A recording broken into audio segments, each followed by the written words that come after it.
नमस्कार। आज मैं आपको युयुत्सु की कहानी सुनाऊंगा, जो महाभारत युद्ध के बाद बचने वाले एकमात्र धृतराष्ट्र पुत्र थे। धृतराष्ट्र और गांधारी का विवाह हुए बहुत समय बीत चुका था, लेकिन उन्हें कोई संतान नहीं हुई थी। गांधारी ने कठोर तपस्या के बाद 100 पुत्रों का वरदान प्राप्त किया था और वह 2 साल से अधिक समय से गर्भवती थी, लेकिन फिर भी कोई संतान उत्पन्न नहीं हुई। इस लंबी अवधि और बढ़ती निराशा ने धृतराष्ट्र को चिंतित कर दिया। इसी समय धृतराष्ट्र की सेवा करने वाली एक दासी से उन्हें एक पुत्र की प्राप्ति हुई। इस पुत्र का नाम युयुत्सु रखा गया, जिसका अर्थ है युद्ध की इच्छा रखने वाला। यह नाम उनके भविष्य के नैतिक युद्ध का एक तरह से प्रतीक बन गया। जब गांधारी ने यह सुना कि धृतराष्ट्र का दासी के साथ एक पुत्र हुआ है, तो उनके मन में ईर्ष्या और गहरा दुख भर गया। अपनी निराशा और अधीरता में उन्होंने अपने गर्भ पर जोर से प्रहार किया। इस प्रहार के परिणाम स्वरूप उनके गर्भ से एक मांस का पिंड बाहर आ गया। यह देखकर गांधारी टूट गईं और उन्हें लगा कि उनका वरदान व्यर्थ हो गया। तभी महर्षि वेदव्यास वहां आए, जिन्होंने उन्हें वरदान दिया था।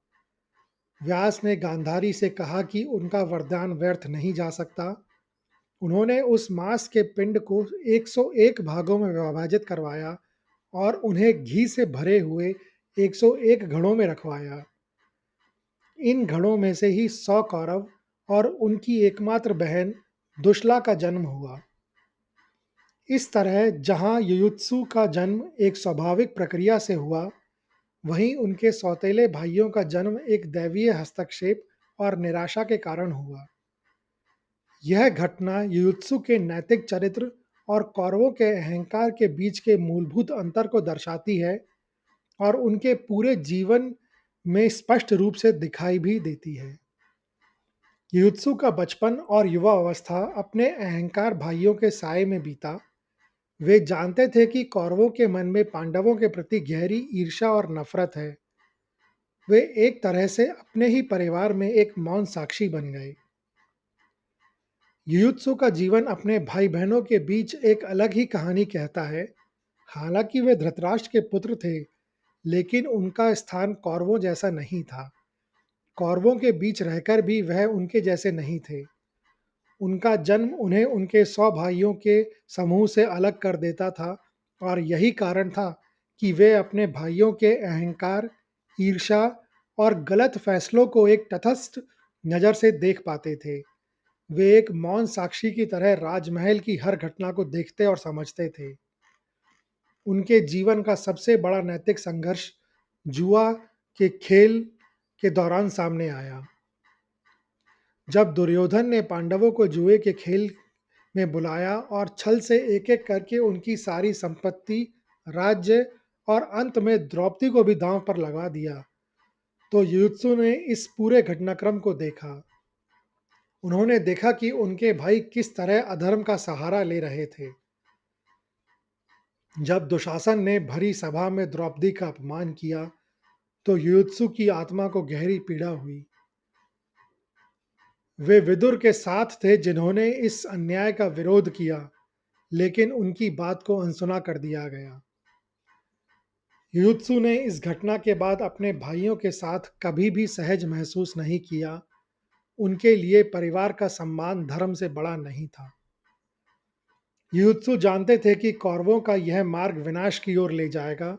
वह अपने भाइयों से रक्त संबंध से जुड़े थे, लेकिन उनके सिद्धांत और विचार पूरी तरह से अलग थे। उनकी स्थिति एक ऐसे व्यक्ति की थी, जो अपने परिवार के प्रति वफादार था, लेकिन धर्म के प्रति उनकी निष्ठा अधिक मजबूत थी। वह नैतिक संघर्ष उन्हें पूरे युद्ध के दौरान अंदर ही अंदर पीड़ा देता रहा। महाभारत का युद्ध शुरू होने ही वाला था। दोनों सेनाएं कौरवों और पांडवों की कुरुक्षेत्र के मैदान में आमने सामने खड़ी थीं। शंखनाद और युद्ध के नगाड़ों की ध्वनि के से पूरी भूमि गूंज रही थी।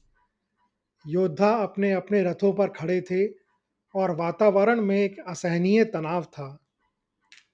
इसी समय युधिष्ठिर ने एक असाधारण और अप्रत्याशित कदम उठाया। उन्होंने सभी हथियार नीचे रखे, अपना राजमुकुट उतार दिया और बिना किसी कवच के पैदल ही कौरवों की सेना की ओर चल दिए। सभी योद्धा हैरान रह गए। युधिष्ठिर सीधे भीष्म, द्रोण और कृपाचार्य के पास गए और उनसे युद्ध की अनुमति मांगी। इसके बाद युधिष्ठिर ने एक अंतिम और मार्मिक घोषणा की। उन्होंने पूरी कौरव सेना की ओर देखकर कहा, जो कोई भी धर्म के पक्ष में आना चाहता है, वह अभी भी आ सकता है। हम उसका स्वागत करेंगे। यह सुनकर दोनों सेनाओं में एक गहरा सन्नाटा छा गया। यह एक ऐसा क्षण था जहां हर व्यक्ति को अपने मन में धर्म और अधर्म के बीच चुनाव करना था। इस आह्वान का जवाब देने वाले कौरव सेना में केवल एक ही व्यक्ति थे, युयुत्सु। युयुत्सु ने अपने हथियारों और कवच को उतार दिया और कौरव सेना को छोड़कर पांडवों की ओर चले गए।